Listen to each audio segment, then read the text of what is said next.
يا أيها الذين آمنوا اذكروا الله ذكرا كثيرا وسبحوه بكرة وأصيلا هو الذي يصلي عليكم وملائكته ليخرجكم من الظلمات إلى النور وكان بالمؤمنين رحيما.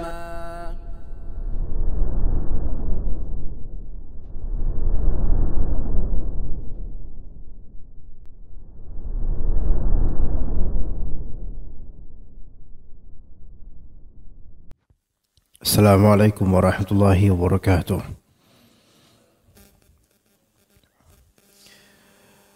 Innal hamdalillah nahmaduhu wa nasta'inuhu wa nastaghfiruh wa na'udzu billahi min shururi anfusina wa sayyiati a'malina.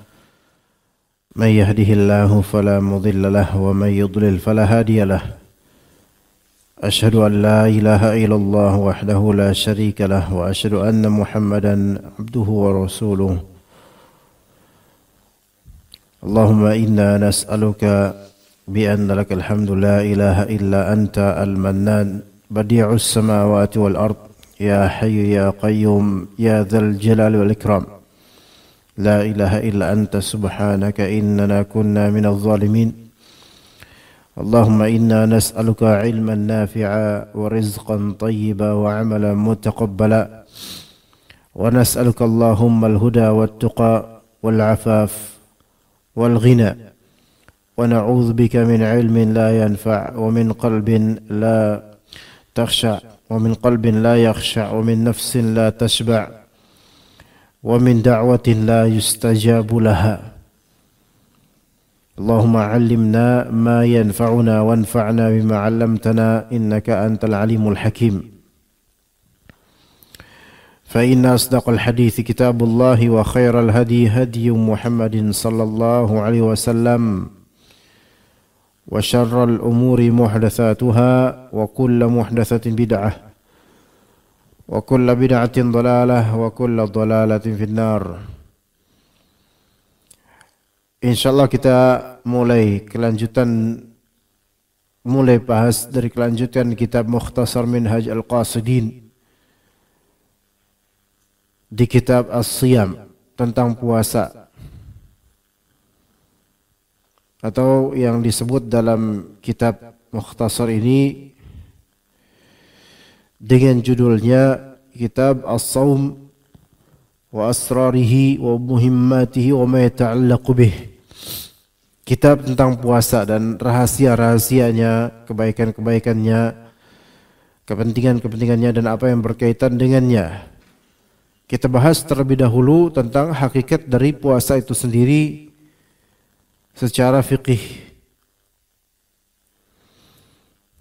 Secara fikih, yaitu bagaimana para fuqaha ahli fikih mereka mendefinisikan puasa. Pertama, puasa secara bahasa imsak. Imsak maknanya menahan. Dikatakan dalam athar amsik alaika lisanak, yaitu tahanlah lidahmu. Ini imsak. Jadi menahan sesuatu, maka itu disebut imsak dan saum. Maka Abu Ubaidah dalam Majaz Al-Quran, beliau mengatakan yuqalu likulli mumsikin an syai'in min ta'amin aw kalamin aw an a'radin nasi wa ayubihim fahuwa sha'im. Setiap orang yang menahan diri dari makanan, ataupun menahan diri dari ucapan, atau menahan diri dari membicarakan kehormatan orang-orang dan aib mereka, maka itu disebut shaim, orang yang berpuasa. Disebut shaim. Dan secara syar'i puasa itu atau saum adalah al-imsaku biniyatin 'anil muftirati min syakhsin makhsusin fi waqtin makhsus. Puasa secara syar'i adalah menahan diri dengan niatan, menahan diri dengan niatan daripada pembatal-pembatal, daripada pembatalnya, menahan diri daripada pembatal puasa. Min syakhsin muayyanin, dari individu, atau min syakhsin makhsusin, dari individu khusus di waktu khusus. Jadi as-saum, puasa adalah menahan diri dengan adanya niatan, menahan diri terhadap apa? Terhadap pembatal puasa. Ya, yang pelakunya siapa? Dari individu khusus di waktu khusus. Adanya kalimat dengan niatan ini menunjukkan bahwasanya puasa itu harus ada niat. Puasa harus ada niat. Kalau misalnya puasa wajib, maka niatan itu harus ada di malam hari. Dikatakan oleh Nabi SAW, "Man lam yubayyiti siyam minal lail fala siyamalah." Siapa yang tidak ada niatan puasa di malam hari, sejak malam, maka tidak ada puasa baginya. Ini hadis ini untuk puasa wajib, terutama Ramadan. Maka puasa Ramadan itu harus ada niat di malam hari sebelum subuh minimal.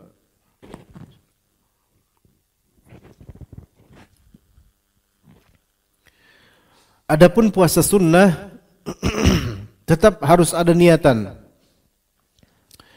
Namun tidak lazim niatan itu di malam hari. Boleh niatan itu di waktu duha atau di pagi hari, selama dia belum melakukan makan atau minum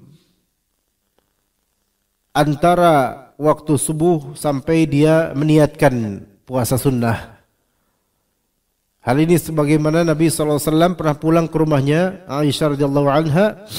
Kemudian beliau bertanya, apakah ada makanan? Kata Aisyah radhiyallahu anha, tidak ada ya Rasulullah. Maka kata beliau, idzan ana shaim, kalau begitu saya puasa saja deh. Dan kebanyakan ulama menganggap hadis ini atau kejadian ini untuk puasa sunnah. Makanya tidak disyaratkan puasa sunnah itu niat sejak malam hari. Boleh dia baru mulai niat di waktu duha, dengan syarat tidak ada perbuatan makan atau minum antara jeda waktu subuh sampai dia niatan itu. Kalau dia pulang ke rumah jam 7 atau jam 8 pagi dan sejak subuh tadi tidak sempat makan atau minum atau jima, maka kemudian dia pulang ke rumah, dia dapatkan gak ada makanan, maka dia bilang ke istri, kalau gitu saya puasa. Maka dengan pelafalan tersebut yang merupakan cerminan dan juluran isi hati, itu sudah menjadi niatan, sudah menjadi niat puasa. Maka ini puasa sunnah bisa ya seperti ini, baik Senin Kamis atau puasa sunnah mutlak atau lainnya. Tapi untuk puasa wajib, maka yang sahih bahwa saya tidak sah baru niat di setelah subuh, itu tidak sah. Seperti Ramadan, baru niat setelah subuh, jika memang tadi malam tidak tahu kalau hari ini Ramadan. Atau puasa qada, atau puasa mengqada Ramadan, maka zahirnya adalah harus ada niat sejak malam hari. Jadi tadi secara syariat puasa adalah al-imsaku biniyatin 'anil muftirat, menahan diri daripada pembatal puasa. Dan muftirat di sini kisarannya cuma 3, yaitu al-aklu wasyurb wal jima', yaitu makan, minum dan jima'. Ini pembatal puasa. Maka menahan diri dari 3 hal tersebut secara fikih. Menahan diri dari 3 tersebut secara fikih. Jadi menahan makan, menahan minum dan juga jima'. Adapun secara tazkiyatun nufus, maka yang ditahan harus lebih banyak lagi, yaitu berbicara yang tidak baik, berpikiran kotor, dan seterusnya dari hal-hal yang tidak membatalkan puasa secara fikih, namun bisa mengurangi atau membatalkan pahala dari puasa. Puasa bisa sah secara fikih, namun karena ada pelanggaran dari segi tazkiyatun nufus, maka boleh jadi kurang bernilai atau hilang nilai puasanya secara pahala. Kemudian dalam definisi disebutkan min syakhsin makhsusin. Ya, meniatkan di sini atau menahan diri dari pembatal oleh individu yang dikhususkan, yaitu muslim mukallaf, pria yang akil baligh. Pria yang akil baligh, maka itu puasa disyariatkan atasnya, baik yang wajib maupun sunnah. Begitu juga termasuk individu yang khusus, yaitu perempuan selama bukan haid atau nifas. Perempuan selama bukan dalam keadaan haid atau tidak sedang haid atau nifas, maka ini termasuk yang disyariatkan padanya berpuasa. Perempuan yang tidak sedang haid atau nifas. Kemudian dalam definisi fi waqtin makhsusin, puasa ini dilakukan di waktu yang khusus, yaitu min tulu'il fajri tsani ila ghurubis syams. Dimulai dari munculnya fajar kedua, yaitu awal waktu subuh, sampai terbenamnya matahari. Ini waktu yang khusus. Karena waktu puasa itu hanya itu saja, tidak bisa di waktu malam atau lainnya. Enggak bisa. Adapun secara single atau secara definit puasanya, maka disebut waktunya waktu mudayyak, yaitu waktu yang sempit. Seperti bulan Ramadan. Bulan Ramadan waktunya eksklusif. Ya, bulan Ramadan waktunya eksklusif, dan rata-rata puasa secara syariat dari segi waktunya itu eksklusif, khusus. Ramadan hanya bisa dilakukan di bulan Ramadan. Adapun di luar Ramadan atau setelahnya, maka itu disebut qada, bukan disebut ada. Disebut qada puasa, bukan pada waktunya. Maka haram atas seorang muslim akil baligh yang tidak beruzur untuk menunda puasa Ramadan. Jika tidak beruzur, haram atas menunda puasa Ramadan. Namun untuk mengqada puasa Ramadan, maka ini waktunya tidak eksklusif, melainkan diluaskan. Maka disebut waktunya, kewajibannya, yaitu wajib muwassa' namanya. Wajib muwassa', wajib kewajiban yang diluaskan waktunya, direnggangkan waktunya. Bedakan. Maka puasa Ramadan waktunya mudayyak, waktunya eksklusif, sempit, hanya di bulan Ramadan. Jika beruzur untuk tidak berpuasa Ramadan karena haid, nifas, safar, sakit yang tidak memungkinkan puasa atau hal lain, maka nanti wajib qada. Selesai Ramadan wajib qada. Apakah harus Syawal? Zahirnya tidak, karena kewajiban mengqada bulan Ramadan, mengqada puasa bulan Ramadan, itu kewajiban disebut wajib muwassa'. Kewajiban yang sifatnya luas. Luas di sini, mana antum sempat dan antum berkesempatan, maka fadhal di waktu tersebut, baik di bulan Syawal atau bulan lainnya. Dan yang paling akhirnya Sya'ban. Ya, maka ini wajib muwassa', diperluas. Taib.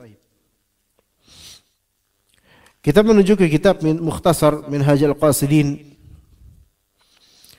I'lam anna fi as-sawmi khasisatan laysat fi ghairihi. Ketahuilah ada kekhususan pada puasa yang tidak terdapat pada selain puasa. Ada kekhususan dalam masa puasa, hal yang tidak terdapat pada amalan lainnya. Wa hiya idhafatuhu ila Allah azza wa jalla. Dan itu adalah penisbatan amal, yaitu puasa, kepada Allah Subhanahu wa taala. Dinisbatkan kepada Allah subhanahu milik Allah azza wa jalla. Haitsu yaqulu subhanahu, sebagaimana dalam hadis qudsi disebutkan Allah Subhanahu wa taala berfirman, as-saumu li atau as-siyamu li wa ana ajzi bih. Puasa itu milikku dan aku yang akan mengganjarinya. Bukankah semua amalan itu juga untuk Allah? Bukankah semua amalan itu juga Allah yang mengganjarinya? Itu betul. Tapi ketika Allah Subhanahu wa taala menegaskan hal ini, maka ini ada sisi private yang tidak terdapat pada selainnya. Ada hal khusus yang tidak terdapat pada selain puasa. Wa kafa, kata Ibnu Qudamah rahimahullah, wa kafa bi hadhihi al-idhafati syarafa. Dan cukuplah penyandaran dan penisbatan ini sebagai kemuliaan untuk amalan puasa ini. Kama syurrifal baitu bi idhafatihi ilaihi, sebagaimana dimuliakannya al-bait, rumah Allah azza wa jalla. Ya, di sini al-bait yaitu Ka'bah. Dimuliakannya Ka'bah karena dinisbatkan kepada Allah azza wa jalla di firman-Nya surat Al-Hajj ayat ke-26, wa tahhir baiti, dan sucikanlah rumahku. Ini berarti ada kekhususan yang tidak terdapat pada selain dari amalan puasa. Kemudian berkata Ibnu Qudamah rahimahullah, wa innama fuddila as-saumu lima'nayain. Puasa diutamakan karena dua makna, karena dua hal. Karena dua keutamaan, dua kebaikan yang ada di puasa. Jadinya suatu amal yang unggulan. Ahadihima, yang pertama, annahu sirrun wa amalun batin. Bahwasanya puasa itu amalan tersembunyi, amalan batin. Maksudnya tidak tampak. La yarahul khalqu wa la yadkhuluhu riya'un.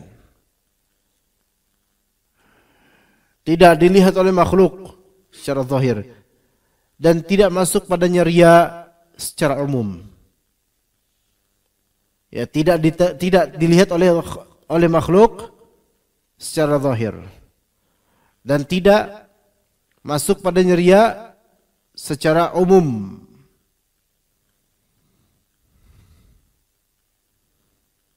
Ya, ini merupakan keistimewaan tersendiri yang kadang-kadang digugurkan keistimewaan ini dengan tingkah orang yang berpuasa. Pertama, amalan saleh. Jika bisa itu sirri dan memang disyariatkan lebih afdal sirri, maka lebih afdal. Ada beberapa amalan yang afdalnya tidak sirri, yaitu ketika amalan tersebut adalah syiar atau amalan tersebut memang Nabi SAW perintahkan untuk jahri. Amalan tersebut syiar itu apa? Azan. Masa azan sirri? Coba. Oh, sendirian. Enggak pakai toa, enggak. Orang nanya, kok enggak ada azan di masjid ini? Untuk terjaga keikhlasan muadzin. Ya repot kayak gini, orang gimana tahu? Salat berjamaah enggak sirri. Salat Id enggak sirri. Itu jahri semua. Karena itu semua syiar. Itu semua syiar. Nah, kadang-kadang orang Indonesia atau mubtadi' atau orang-orang yang kurang belajar dengan baik, amalan yang seharusnya sirri dijaharkan dan menganggap itu syiar, padahal tidak. Contohnya Pak, zikir atau doa di antara adzan dan iqamah. Enggak, zikir atau doa di antara azan dan iqamah. Ini lebih dianjurkan apa? Sirri. Tapi yang terjadi pada sebagian dari muadzin atau Bilal, jahar, kerencang keras, teriak bahkan. Yang mau sholat sunnah yakin keganggu dan menganggap itu syiar. Ya. Kemudian membaca Al-Quran di sepertiga malam terakhir sebelum subuh. Ada beberapa dari warga Muslim yang Masya Allah sebelum subuh selalu standby di masjid. Selalu itu. Yang asli kalau dia mau tahajud atau baca Quran sirri tanpa diketahui oleh orang. Namun ini di masjid dan kemudian masang suara kenceng-kenceng. Setengah jam sebelum subuh.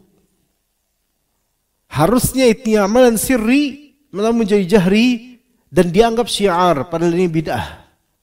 Bid'ah bukan baca, bukan Al-Qur'annya, bukan apa, tapi bid'ahnya apa? Metode dia dalam beramal. Ya.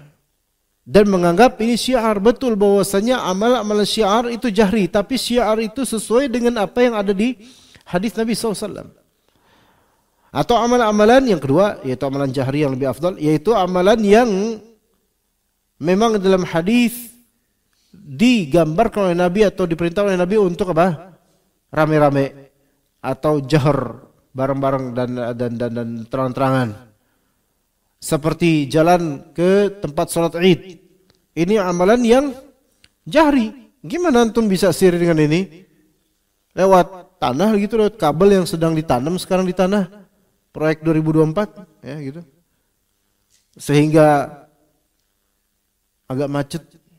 Kayaknya kok ini sih biasa, sebenarnya nggak ada proyek itu juga biasa, proyek lain ada juga gitu. Mau lewat situ biar nggak kelihatan orang gitu. Malah justru Rasulullah SAW menganjurkan jalan menuju ke tempat sholat Id berbeda dengan jalan pulang dari tempat sholat Id ke rumah. Itu sunnah. Ini menunjukkan ini amalan syiar yang dianjurkan oleh Nabi SAW untuk dizahirkan. Tapi kemudian yang kedua, hal lain yang Nabi SAW anjurkan untuk dizahirkan apa jemaah? Ayo sob, apa lagi? Contoh, berikan contoh. Ayo. Yang bisa menjawab boleh merequest untuk selesai kajian ini karena anak agak ngantuk juga. Antum kayaknya sebagian ngantuk karena jadi anak terinfluence nih. Ayo. Ayo biar jawab biar gak ngantuk ayo ikhwan. Yang kedua, amalan apa lagi yang dalam hadis itu diindikasikan hendaknya tidak sirri? Potong kurban. Ya, boleh bisa. Potong kurban. Sebenarnya sih boleh sih sirri, Pak. Boleh sih. Ya maksudnya boleh ya, boleh maksudnya itu ya, betul potong kurban, berkurban dan membagi-bagi ya, ini memang contoh yang syiar juga. Jazakallahu khair. Menikah. Karena kata Nabi sallallahu alaihi wasallam aulim walau bisyat. Walimahilah nikahmu walaupun dengan seekor domba, kambing atau domba.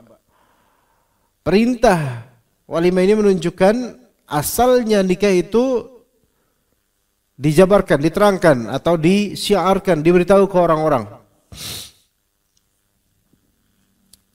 Namun ada nikah siri.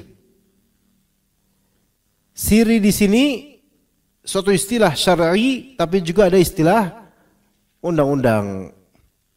Dua hal yang sebenarnya seolah sama tapi beda jemaah. Nikah siri versi syariat Islam yaitu nikah yang tidak dipopulerkan. Hanya beberapa orang atau orang-orang khusus yang tahu. Maka ini nikah siri secara syar'i dengan tetap mengadakan adanya syarat sah nikah dan rukun-rukunnya. Maka ini sah. Oke? Tapi nikah siri versi undang-undang negara, hukum perdata, maka itu adalah nikah yang disebut nikah bawah tangan. Yaitu tanpa pencatatan KUA. Kalau itu di bahasa itu tanpa pencatatan KUA. Tetapi apakah pendefinisian ini benar secara undang-undang? Enggak. Maksudnya di sini kalau sekarang tanpa pencatatan KUA dan resmi didaftarkan dalam SIMKAH. SIMKAH itu ada websitenya. Jadi untuk semua pernikahan itu terdata di situ.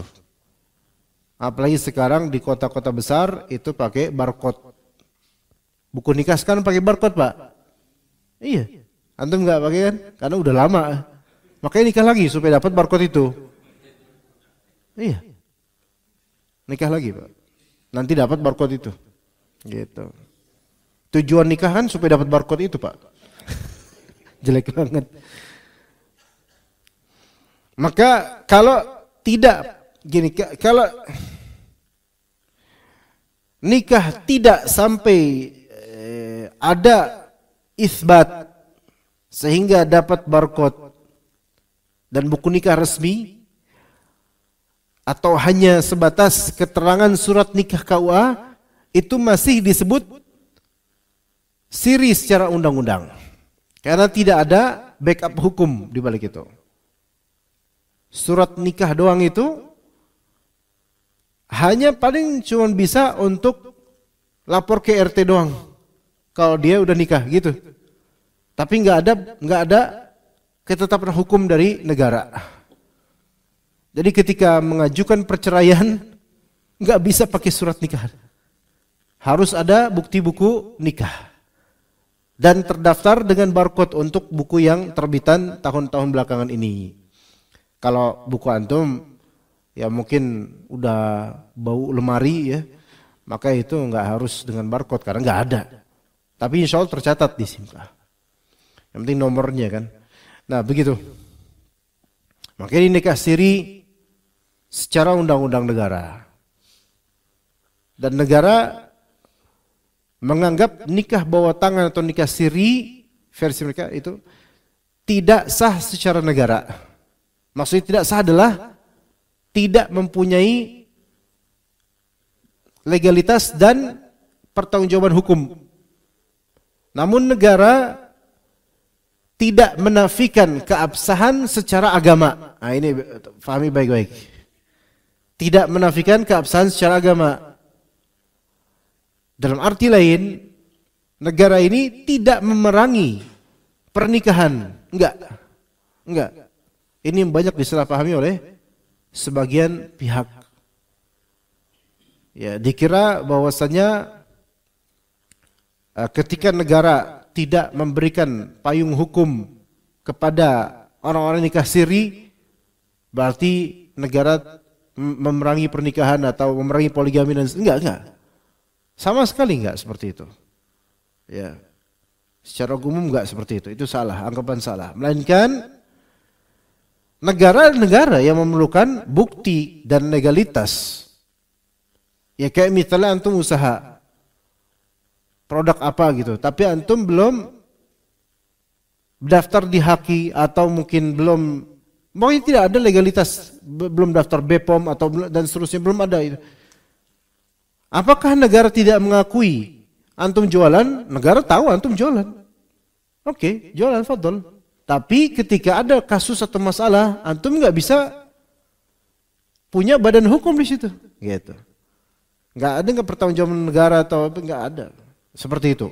Bukan berarti negara itu nggak bolehkan antum jualan. Bukan itu. Bukan seperti itu. Ya, taib. Jadi itu amalan-amalan yang semestinya atau sewajarnya atau dianjurkan untuk disyiarkan. Adanya perintah walimah. Walimah itu kan artinya undangan makan-makan jemaah. Walimah itu artinya undangan makan-makan. Dan itu tidak mesti masalah nikah. Adanya walimah, dibanding walimah adalah untuk apa? Mensyiarkan pernikahan ini. Aulim walau bisat, kata Nabi SAW. Dan ini yang namanya walimatul urs. Urs itu pengantin. Urs artinya pengantin, yaitu undangan makan-makan karena ada yang manten gitu. Ada walimah akikah misalnya.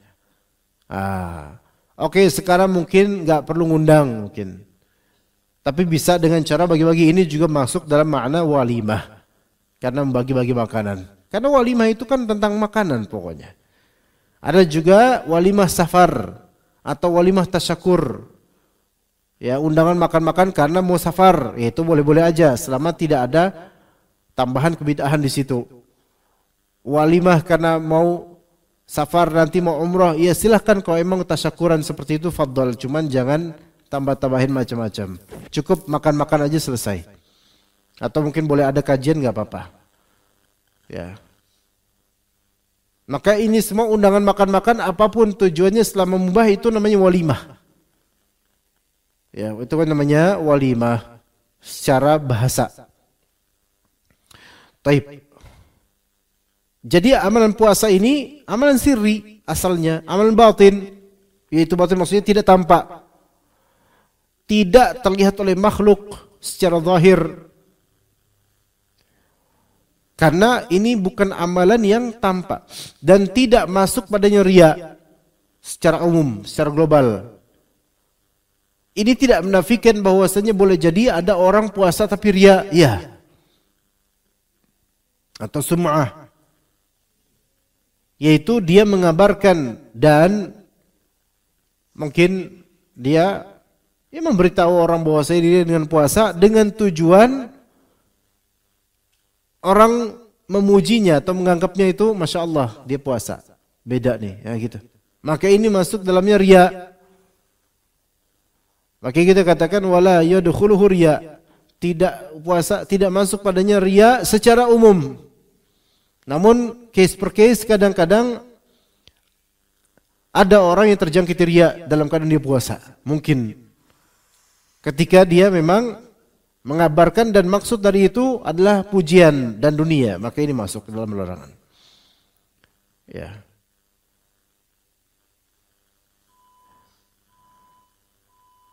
Allahumma ighfir lil muslimin wal muslimat wal mu'minin wal mu'minat. Iya, udah selesai kayak. Ini waktu ini tulu'ul fajar, tulu'ul syams ini muncul matahari, ya. Belum, syuruk masih 15-an lagi. Oke. Kemudian yang atsani, yang kedua, keutamaan puasa dari dua makna kedua, annahu qahrun li aduwillah.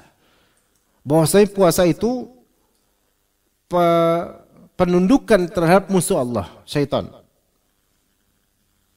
Betul, orang yang sering puasa dia lebih mudah menundukkan hawa nafsu dan syaitan yang ada di dirinya atau qarinnya. Lianna wasilatul aduwi asyahawat, karena senjata, karena wasilahnya musuh yaitu wasilahnya syaitan adalah syahwat. Syahwat itu modal dan bekal manusiawi dalam kehidupan dunianya.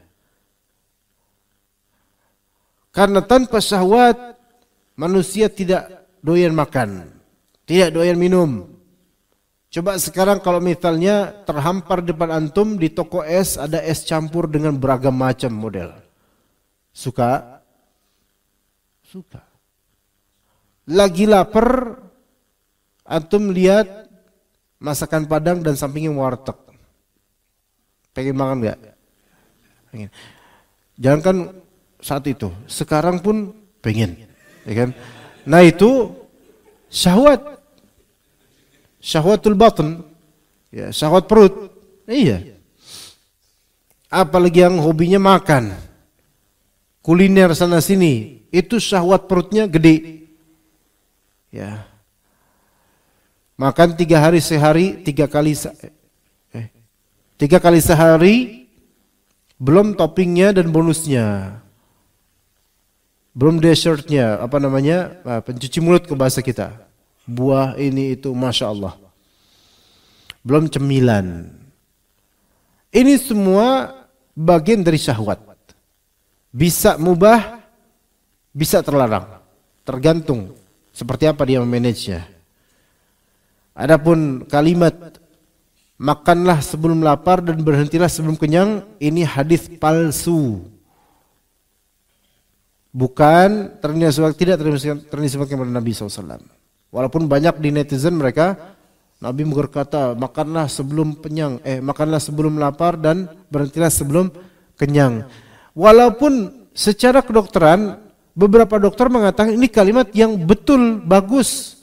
Tetapi tetap jangan dinisbatkan kepada Nabi SAW. Karena Nabi SAW tidak pernah mengatakan itu. Walaupun ada di dalam karya-karya hadis palsu. Taib, wasilahnya musuh yaitu syaitan adalah syahwat. Wa innama taqwa syahwatu bil akli wa syurba. Syahwat itu menguat, jadi kuat gara-gara apa? Makan dan minum. Tuh. Syahwat itu kan bukan hanya makan minum sebenarnya. Syahwat itu syahwat pandangan, syahwat kemaluan, ya, dan syahwat keinginan duniawi. Ingat, semua ini tumbuh semakin mudah dengan makan dan minum.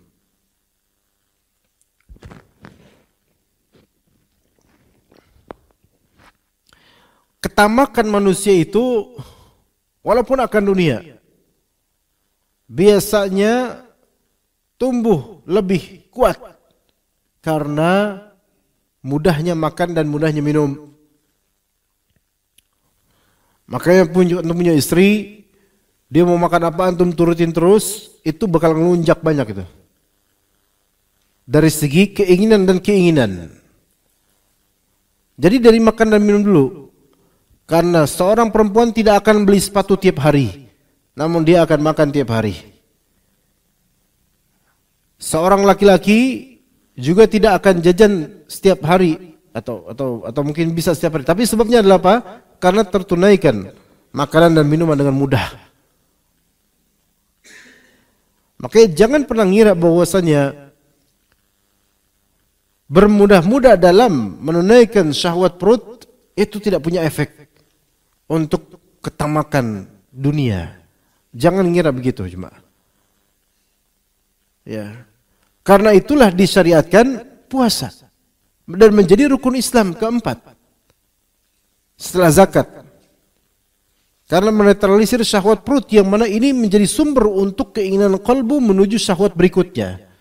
Bahkan orang yang sangat kelaparan itu untuk syahwat kemaluan pun dia tidak punya porsi. Karena dia akan mementingkan survive, bertahan hidup dengan makan dan minum dibandingkan dia harus jima'. Bahkan kalaupun dia jima', mungkin mohon maaf air mani enggak seberapa ada. Karena itu kan saripati juga dari makanan-makanan yang dia makan. Maka bagaimana kalau dia kelaparan, enggak makan, jarang makan, kekurangan makan? Karena kan porsi air mani itu, mohon maaf nih bahasa ini, itu kan dia restock dan semakin banyak semakin butuh untuk dikeluarkan. Maka ikhwan, secara pengalaman laki-laki nih, terutama laki-laki, khuliqa, kata Allah Azza wa Jalla, khuliqa min ma'in dafiq. Manusia itu diciptakan dari air yang muncrat. Dan ini ma'in dafiq, air mani yang muncrat hanya ada pada laki-laki. Karena air mani perempuan tidak bersifat dafiq, tidak bersifat muncrat. Walaupun ada ya, tapi enggak muncrat. Dan nikmatnya, mohon maaf, klimaksnya laki-laki di ma'in dafiq ini. Nah, namanya air yang muncrat berarti itu telah menghabiskan beberapa porsi dari stok yang ada di bagian bawah kemaluannya. Ya. Sehingga dia membutuhkan makan. Dan makan nanti akan restock lagi sampai full glands-nya itu atau ya tempatnya lah itu. Ya. Semakin sering dia rutin jima, maka akan semakin sering produsen air maninya itu untuk memproduksi lagi. Makanya bujangan itu bisa lebih tahan survive hidup sendirian dibandingkan yang sudah menikah. Ya enggak, Pak? Dulu waktu bujangan mau menderita kayak gimana, dan memang rata-rata bujangan menderita, itu memang bisa bertahan tanpa wanita. Maksudnya tanpa jima bisa bertahan. Tapi bagi yang sudah menikah, legal, itu coba antum, Pak. berapa hari aja dinas. Berat insya Allah. Udah biasa sama istri, berat. Iya. Dan kenyataan juga, semakin sering jima laki-laki itu bisa semakin sehat kehidupan psikologisnya karena bekerja ini, produksinya. Bahkan kemudian semakin banyak istri, 2 atau 3 atau 4, itu juga produksinya akan semakin cepat bergulir. Makanya laki-laki yang sudah merasakan poligami itu hubungan poligami sehat ya. Hubungan seksualnya itu lebih kencang. Beneran itu. Dibandingkan dulu ketika punya istri satu saja. Karena apa? Reproduksinya itu terus menerus dan nggak bisa tahan untuk ya seperti yang dulu nggak bisa. Antum dapatkan laki-laki yang pernah poligami atau berpoligami, misal dia cerai dengan salah satu istrinya, dia akan menambal lagi. Kalau ibu-ibu nggak pakai logika, emang udah usah syahwat aja tuh, ya itu julid. Ya. Tapi bagi yang pakai logika dan merasakan apalagi ngerti paham, oh iya ya wajar. Maka pria mohon maaf banget, pria yang menduda dan dia padahal mampu untuk jima dan dia tetap menduda, maka ini dipertanyakan, kenapa? Kenapa enggak nikah lagi? Trauma kah? Lalu kemana salurannya? Ya mohon maaf kalau terjadi happening to you, ya Anda enggak tahu. Tapi kalau dulu waktu masih punya istri dan normal hubungan seksualnya, maka kemudian menduda entah perceraian atau meninggal istrinya, terus enggak nikah sampai waktu lama, ini di questionable ini. Kemana saluran antum terus kemudian? Nah itu. Enggak usah tahu Ustaz, anak udah ada korin Ustaz. Ya subhanallah, antum memajin korin kif. Begitu. Nah, apakah syahwat yang berdasarkan air mani ini itu juga awalnya dari perut? Iya. Karena laki-laki atau bapak-bapak yang kelaparan, dia mikir jima aja kadang-kadang udah susah, lapar banget ini. Udah berapa hari nggak makan cukup. Dan kualitas maninya juga mungkin berkurang. Nah, proteinnya kurang gimana? Tapi di sisi lain dengan kenikmatan ini, ketahuilah ini makanan bisa menjadi wasilah bagi syaitan. Untuk menghancurkan dirinya pemilik syahwat itu, bahkan menghancurkan keluarganya juga bisa. Makanya perlu ketakwaan. Ketakwaan karena syahwat itu menguat dengan makan dan minum. Kalau syahwat menguat tanpa ketakwaan berbahaya. Enggak dinetralisir. Wa madamat ardus syahwatil mukhsabah atau mukhassabah fasyayatinu yataraddaduna ila dhalikal mar'a. Maka selama bumi syahwat ini itu dijaga baik-baik, maka syaitan pun ragu-ragu mau memangsa kambing-kambing di bumi itu. Jadi lahan syahwat itu terjaga, dibentengi dengan puasa. Syaitan itu juga ragu-ragu. Makanya antum ketika puasa, kita ketika puasa kok bisa lebih baik, lebih bertakwa gitu loh. Ramadan apalagi awal-awal tuh. Kalau antum mau lihat masyarakat bertakwa ya awal Ramadan. Awal Ramadan, semangat. Softnya, Masya Allah lah. Kita rasakan sendiri nikmat gitu, Masya Allah. Takwanya Masya Allah. Ya syaitan ragu-ragu. Tapi ya namanya orang lama-lama kendor-kendor. Akhirnya syaitan gak ragu lagi. Karena apa? Karena meskipun ini puasa, tapi gak menjaga. Ya, gak menjaga. Akhirnya kebongkar lagi, bahkan ada yang nggak puasa lagi, awal-awal doang puasa, besok-besok kemudian bisa kodok lah gitu, ya nggak puasa sama dia. Udah gitu warung-warung dan warkop-warkop mendukung. Iya. Dulu bukan hanya perempuan yang cadaran dan berhijab, warkop pun berhijab ketika Ramadan. Iya, yang tadi nggak pakai hijab, dia tiba-tiba tutup aurat pas bulan Ramadan. Iya, rata-rata tuh. Ada tutupnya apa gitu. Iya. Antum kalau buka sedikit, itu ada warga dari kecamatan lain pada di situ. Anak kaget pernah pengen nuker uang di warkop di Kalibata dulu. Bulan Ramadan pas masuk, kempus semua orang mana aja nih. Pada ngumpul di situ nggak ada yang anak kenal. Orang mana ada? Orang jauh, karena kalau dia ngopi di dekat rumahnya ketahuan malu lah. Maka ini di negara lain dia ngopi. Gitu. Ya subhanallah.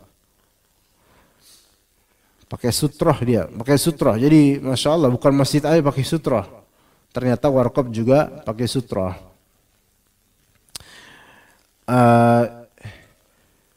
Wa bitarki syahwati tadhiku alaihim masalik. Dengan meninggalkan syahwat ini, maka jalan atau jalur syaitan itu semakin apa? Semakin sempit. Semakin sempit. Iya, ya begitu yang kita rasakan di puasa itu. Menahan haus dan lapar. Mau ngapa-ngapain kan gak enak. Ya. Mau ngapa-ngapain gak enak. Ya subhanallah, itulah syahwat kalau tapi mau ngapa-ngapain di sini itu mau berbuat maksiat juga malas dengan lagi lapar. Tapi ya, antum kalau misalnya ngafalin Quran atau belajar pas lagi lapar, itu bisa sebenarnya. Iya, pas lagi lapar di sini maksudnya, ya coba antum bandingin, antum lagi kenyang, belajar, nggak bisa. Iya. Tapi ada beberapa orang yang mungkin mereka di sini juga entah lapar, entah kenyang, emang nggak bisa belajar. Kok ini emang nggak pernah belajar. Ya. Coba kalau misalnya kenyang nyender di rumah atau di kamar, lihat HP, belajar nggak? Susah, nonton video, nonton yang ringan-ringan gitu, kan gitu. Tapi kalau antum lagi puasa, lagi lapar, lagi maksudnya perut tuh lagi nggak kenyang lah gitu, sebenarnya belajar lebih nikmat. Makanya kalau ngaji kajian tabligh akbar atau kajian mana duha atau di mana, makan barengnya sama istri itu jangan sebelum kajian. Nanti habis kajian. Lapar. Konsentrasi bisa ini yang enak. Tapi kalau sebelum kajian makan banyak dulu, itu insya Allah nggak masuk itu ilmunya. Udah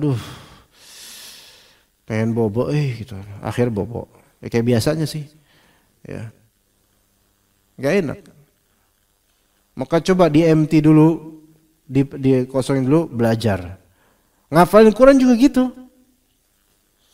Ya, nggak tahu secara fisik ada yang bekerja sehingga otaknya kurang gitu atau akalnya kurang, jadi agak gimana gitu untuk ngafalin. Udah berat. Ya. Coba antum malam-malam, Pak. Sebelum tidur, nggak usah malam lah, makan malam lah. Antum makan nasi sama mie rebus. Karbohidrat semua tuh. Habis itu antum belajar. Antum akan merasakan bahlul ketika itu. Udah karbohidrat malam lagi, bentar udah gitu habis itu tidur lagi, kena diabetes nanti. Ya udah. Malas ngapa-ngapain. Wah, gitu kan. Iya. Mohon maaf. Jarang ada ilmuwan terkemuka yang luar biasa ilmunya dengan tubuh yang gombrong gede, itu jarang, Pak. Iya. Banyak Ustaz, itu buktinya berapa Ustaz perutnya gede. Nah, itu dikecualikan. Antum nggak tahu banyak Ustaz penyakitan, Pak. Beneran. Banyak Ustaz penyakitan. Dan kadang di antara tanda-tandanya perutnya gedenya itu lebih besar daripada semua tubuhnya. Kelihatan banget itu loh. Iya. Itu takutnya kalau lagi rame di komuter lain, pintunya nggak bisa ketutup tuh gara-gara keganjel sama perutnya. Aduh, mau kemana-mana tuh perutnya duluan yang maju. Wah, ini kesian, makanya banyak ustaz-ustaz berpenyakit, meninggal, jantungan dan seterusnya karena apa? Pola makan nggak dijaga. Itu banyak dibandingkan ikhwan-ikhwan biasa yang Mungkin karena sengsara, mungkin hidupnya, tapi yang lebih sehat. Ini beneran. Ustaz, enggak, kemana enggak bisa, ke sini enggak bisa. Usia masih muda. Oh, perutnya segini. Belum. Kalau jalan itu. Bukan ilmu yang berat itu. Lemaknya itu. Itu zero pack-nya itu sampai kelihatan donatnya itu. Masya Allah Pak Ustaz. Ya. Bukan six pack, zero pack. Ya, 0. 0. Nah, yang kadang-kadang kenyataan di Indonesia, karena mungkin banyak undangan, dikasih makan ini, dikasih makan itu, dan seterusnya. Jadi ada yang tipikal gini, semuanya enak, makan enak. Kalau kita perhatikan, nggak pinter-pinter amat. Kan gitu. Kalimatnya gitu-gitu aja. Karena untuk belajar juga udah repot dengan penyakit, udah susah. Tapi ada juga ustadz yang kurus, ya karena miskin. Karena amplopnya kecil dan banyak tanggungan, kemudian makan sering telat. Ini ada yang kayak gitu. Kena pinggulnya sakit lah, kena ini, kena itu, ada. Makanya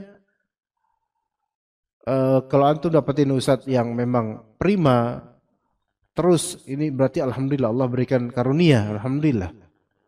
Tapi beberapa ustadz kita itu banyak yang sakit-sakitan, padahal usianya itu belum cukup untuk sakit seperti itu.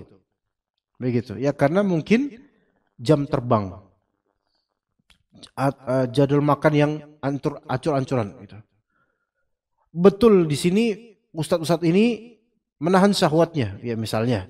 Tapi menahan syahwat karena apa? Karena malas makan, karena kebanyakan jadwal dan seterusnya, kebanyakan pikiran. Dan itu akan berpengaruh kadang-kadang kepada apa? Kepada cara berfikirnya, bahkan sampai kepada fatwanya bisa berpengaruh. Makanya sebagian dikatakan perbedaan pendapat disebabkan perbedaan pendapatan. Perbedaan pendapat disebabkan perbedaan pendapatan. Jadi berantem ustadz sama ustadz berantem berselisih karena apa? Ternyata yang bikin kompor ini adalah ustadz yang nggak diakui atau nggak dapat jadwal atau kurang dihormati dan seterusnya, akhirnya begitu terjadi. Dan ini masalah syahwat ini juga bisa sampai ke dalam juluran fatwa pun keluar, vonis bid'ah, vonis ini, vonis itu bisa keluar kadang karena sentimen pribadi atau hal-hal lain yang itu semua berangkat dari syahwat yang belum terpenuhi, bisa aja seperti itu, atau syahwat yang berlebih, ya subhanallah. Karena syahwat itu kan artinya keinginan. Ketika syahwat duniawiyah itu menjadi basic dari fatwa atau ilmu syar'i, maka akan keluar hal yang berantakan dan hancur. Maka berbahaya. Dan puasa itu yang menetralisir. Karena puasa itu tertib. Subuh sampai maghrib gitu. Beda dengan orang yang awur-awuran walaupun dia makan.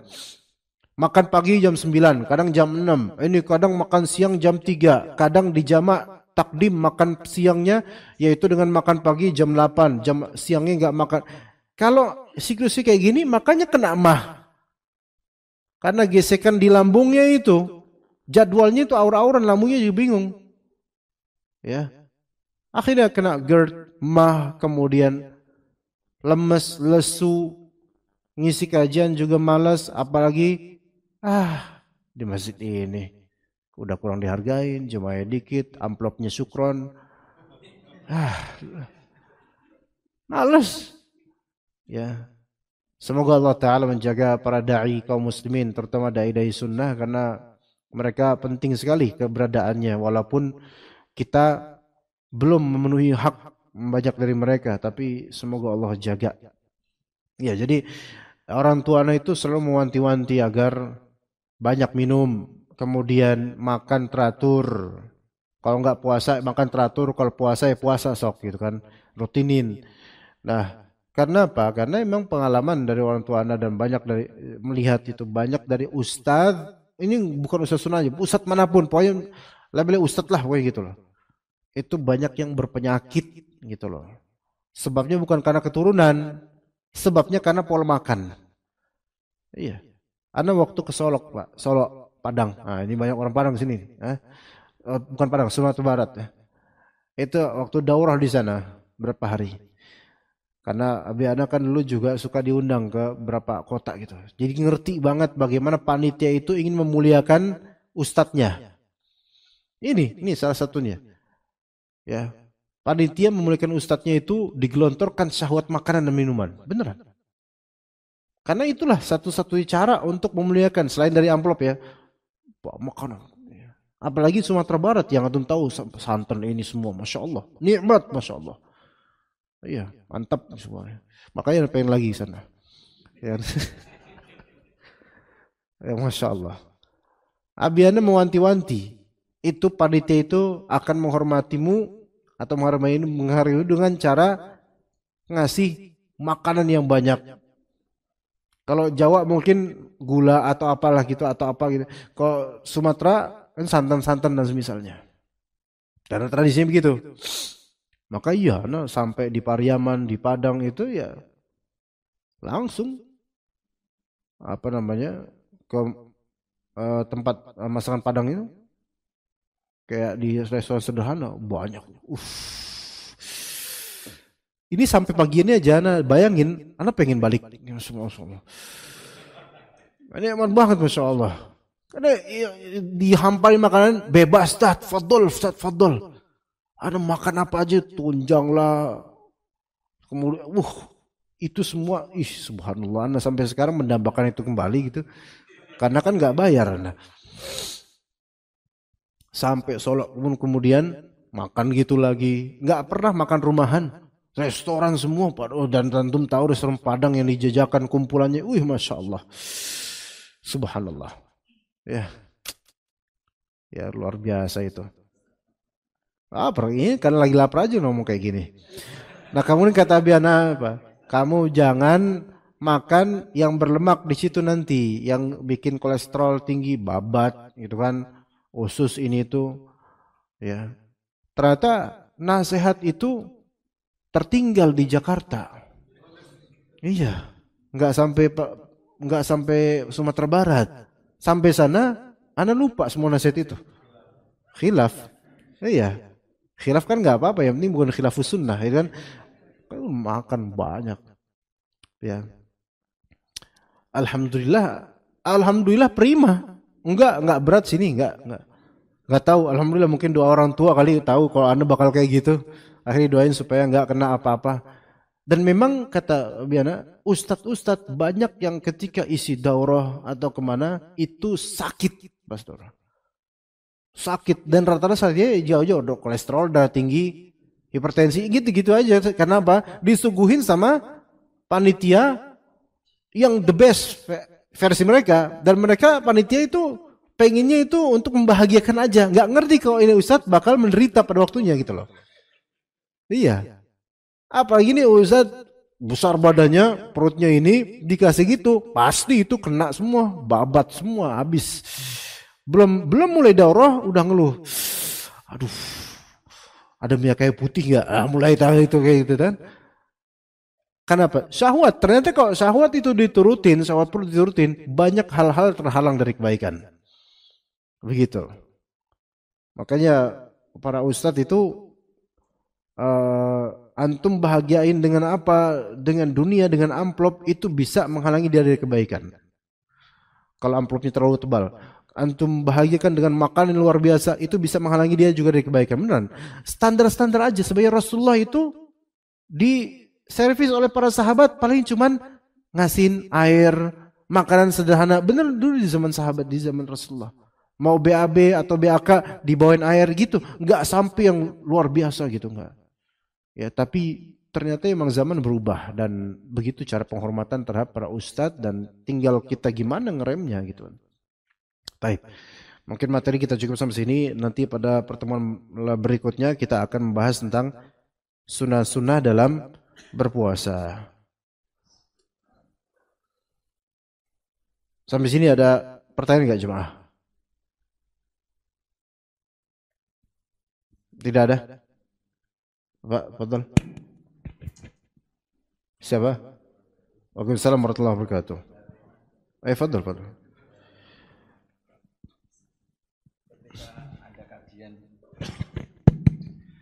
ketika ada kajian di Ba'da Maghrib Ustaz, itu ketika memasuki waktu Isya, kemudian azan Ustaz. Setelah azan, kajian dilanjutkan.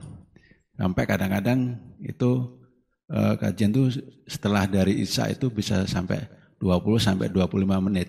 Sementara ada juga dari jamaah yang ingin hanya orang naik taksi yang pengen hanya sholat aja karena ada Naik taksi? Ya, bukan sopir taksi. Oh, sopir taksi. Sopir taksi yang sebenarnya mau sholat untuk mampir.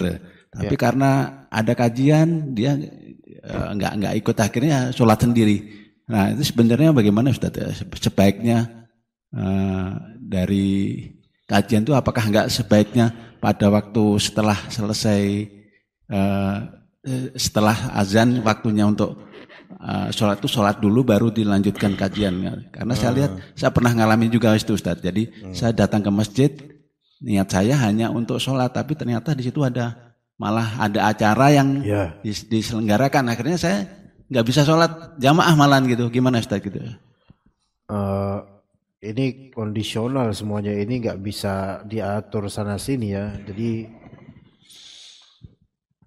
panitia nggak salah, yang mau cepat sholat juga nggak salah. Solusinya adalah yang mau sholat cepat cari masjid yang lebih awal sholatnya. Kajian ini berlanjut setelah azan sampai iqamah dan menghabiskan waktu 15 atau 20 menit, itu bukan suatu problem. Karena Nabi SAW aja bahkan sampai menunda sholat isya sampai di akhir sepertiga awal, yaitu sekitar jam setengah 10 kalau sekarang. Ya tentu nggak mungkin kan sampai jam segitu. Nah sopir taksi ini imma dia harus memaklumi dan ikut, atau dia ke tempat masjid lain dan tidak menyalahkan masjid yang masih ada kajian, karena itu tidak ada salah sama sekali, nggak ada salah, nggak ada kemunkaran sama sekali. Apalagi selama yang paling unggul di sini adalah posisi imam rawatib, karena iqamah atau qomat itu bergantung pada keputusan imam. Kalau imamnya ridha untuk diperpanjang kajian, fadl. Tapi kalau misalnya ustadznya isi kajian dan 20 menit nih sampai qomat, nah imamnya kemudian di menit kelima stop Pak Ustadz, maka itu hak imam. Iya enggak? Itu hak imam beneran. Afwan Pak Ustadz, udah selesai kajiannya. Oh ya udah ya, mau sholat, nanya ke imamnya.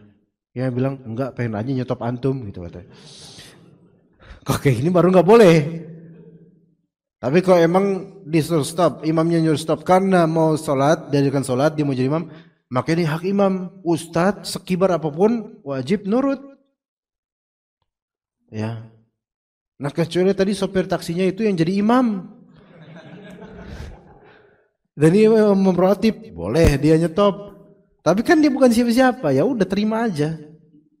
Iya, atau dia bisa ngasih masukan ke imam. Pak Imam, afwan nih, kelamaan, boleh nggak dicepat-cepat? Oh boleh kata imam. Maaf Ustaz, kita cukup sampai sini aja. Itu boleh seperti itu. Memang kurang sopan kesannya dan akan menimbulkan fitnah. Tapi pada asal itu haknya imam. Ya begitu, itu poinnya. Jadi solusinya, beliau kalau memang mau sholat lebih cepat silahkan ke masjid lain. Bukan mengusir, bukan. Cuman kan memang beliau ingin memilih. Tapi kalau bisa bersabar, ya udah sok ikutan dengan apa yang di situ. Begitu. Nah, memang problematikanya sebagian masjid itu jemaah mulai masuk nih. Terus kemudian kurang terima dengan ada kajian ba'da azan sampai qomat. Sebenarnya sih terima aja ya gitu loh. Enggak usah seperti itu. Udah dengerin aja, nyimak. Emang seberapa sibuk sih setelah Isya? Gitu loh. Kok sampai ini banget gitu. Kalau memang pas zuhur mungkin ya karena akan kerja, akan apa. Tapi ba'da Isya emang seberapa sibuk sih? Sementara justru Nabi SAW dulu beliau mengakhirkan sholat Isya gitu loh. Seperti itu. Tapi ya zaman seperti ini ya tentu kita tidak bisa mengambil pendapat satu orang apalagi pendatang kemudian kita bubarkan apa yang ada sekarang dari jemaah yang sedang menikmati sajian kajian. Tadi malam aja ana di Masjid As-Sunnah juga. Iya. Dan itu jarak antara azan dan iqamahnya ana isi kajian masih 20 atau 25 menit. Ya. Dan alhamdulillah memang jemaahnya ridho-ridho aja gitu. Dan imamnya tetap ridho. Ya. Itu ada seperti itu, ya. Pas banget tadi malam juga begitu Pak, ana kayak gitu. Atau mungkin antum ya tadi malam. Iya pas banget, dekat sini Meruyung, dekat sini Pak. Di Meruyung, dekat sini. Iya, jadi nggak apa-apa seperti itu. Hanya gimana imamnya ridho atau enggak. Kemudian kalau misalnya DKM yang menetapkan, tapi imamnya nggak mau, imamnya pengen lebih cepat, maka imamlah yang berhak menentukan, bukan DKM. Begitu. Selama dia imam rawatib, maka imamlah yang berhak untuk menentukan iqamah, qomat. Seperti itu, Pak. Wallahu a'lam. Mana yang lebih afdol kemudian, ya mana yang lebih menghindari fitnah itu lebih afdol sebenarnya. Cuma mungkin dibatasin antara adzan iqamah 7 sampai 10 menit aja Ustadz gitu. Biar enggak terlalu jauh. Begitu. Ya, fadhal. Bismillah. Assalamualaikum ya Ustaz. Assalamualaikum. Jazakallahu khairan atas segala ilmu dan juga nasihatnya. Semoga menjadi catatan pahala bagi Ustaz, keluarga, dan orang-orang yang Ustaz sayangi. Amin. Mohon izin Ustaz, waktu itu kalau tidak salah Ustaz pernah menceritakan tentang orang tua Ustaz yang masih menjaga catatan kajian Ustaz, bahkan sampai Ustaz dewasa. Ana belum dewasa, nah masih muda. Enggak, ini dari antum pertanyaan. Iya, nah, Ustaz. Masya Allah, antum mengingat itu. Nah, Ustaz ingat. Maksudnya bagaimana sih kiat-kiatnya menjaga catatan itu sampai Ustaz dewasa catatan itu masih rapi, masih bisa terbaca gitu Ustaz. Karena kan ini sulit Ustaz. Kadang kita hari ini kajian, kita nulis, besok tuh udah kita lihat mana nih. Demikian Ustaz, mohon penjelasan Ustaz. Berbagi ini pertanyaan antum. Ya. Problem laki-laki itu adalah tidak peduli dengan catatan. Beda sama perempuan ya. Kalau antum bedakan perempuan ikhwan dengan akhwat pas kajian itu, ikhwan itu malas nyatat umumnya. Beda dengan akhwat. Akhwat ngerti nggak ngerti nyatat. Ya. Panjang catatannya. Dan bagi mereka itu makin banyak catatan, makin banyak prestasi. Makin bagus gitu. Nah, tapi kalau misalnya kita tanya ke akhwat, apa yang tadi kita jelaskan, mereka kebingungan, kebat-kebet, tadi apa ya sebenarnya. Jadi belum tentu ngerti apa yang dicatat dan belum tentu keinget dengan yang tadi dicatat gitu loh. Mohon maaf nih akhwat, karena emang banyak begitu akhwat. Ya harus kebat-kebet lagi, bingung lagi gitu. Ada yang banyak seperti itu. Kalau ikhwan, bapak-bapak, kita tanya pelajaran yang tadi kita jelaskan, tahu nggak? Nggak tahu sama. Terus kita bilang, antum kenapa nggak dengerin tadi? Afwan Ustaz, maaf, maklumin, anak kan nggak nyatet. Nah gitu tuh, ikhwan tuh. Ya iyalah, antum nggak nyatet, orang tidur antum gitu kan. Nah. Lalu gimana caranya supaya kita menjaga catatan kita gitu loh. Kalau perempuan jelas mereka itu memiliki kelebihan yang tidak dimiliki oleh kita nih laki-laki. Dari segi rapihnya tulisan, pencatatan dan seterusnya. Makanya perempuan itu bagus untuk pembukuan dan semisalnya daripada laki-laki. Pemimpin itu globalnya aja, perempuan rincinya gitu.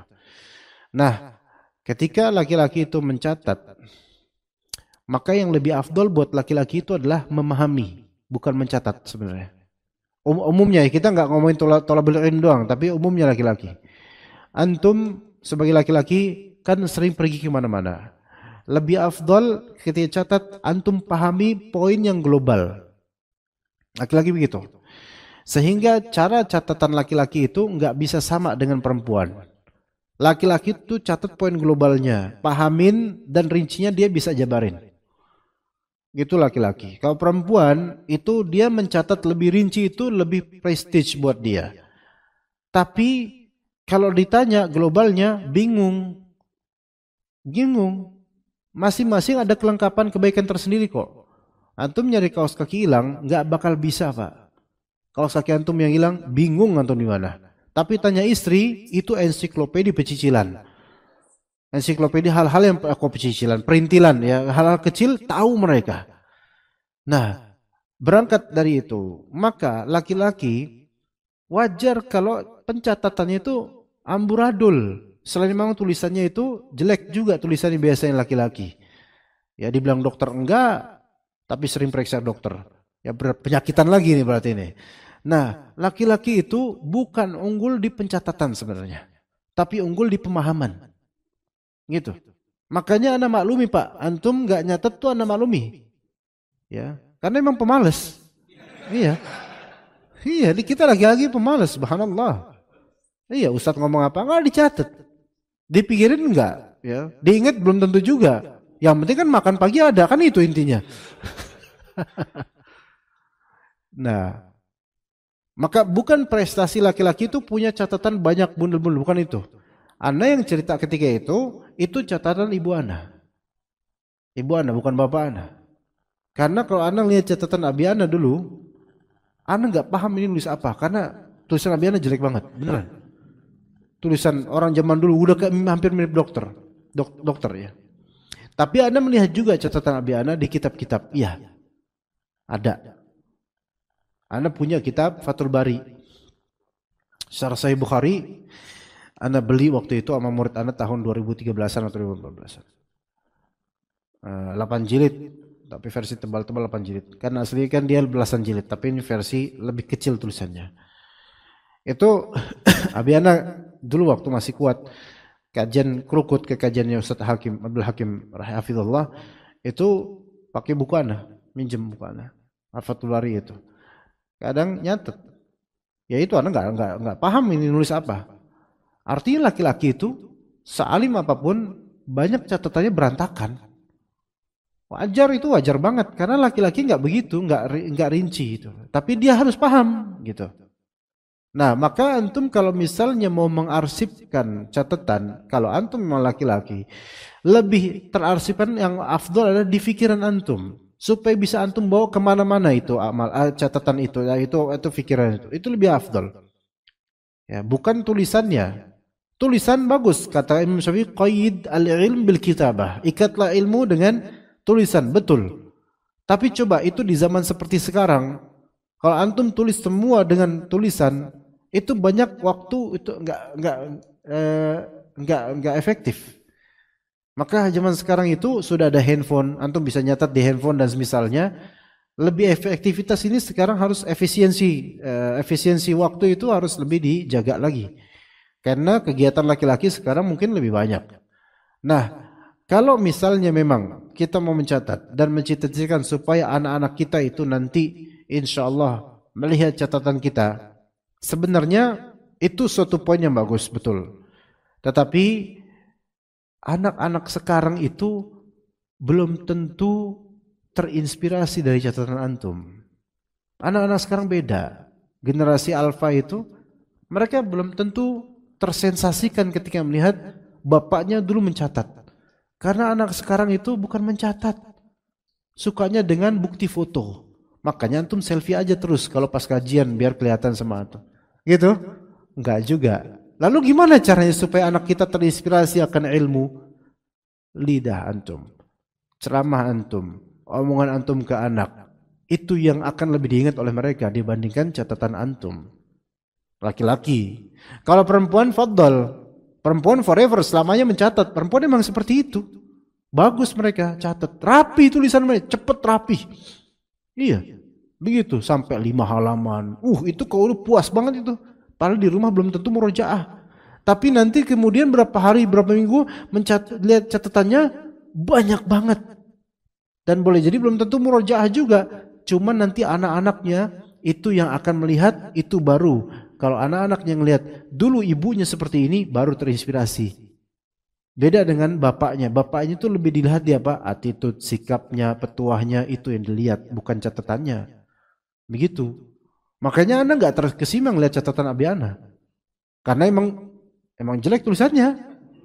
Karena juga enggak lah, beban hidup banyak banget gitu kan. Kalau catatan Ibu Ana lebih rapi.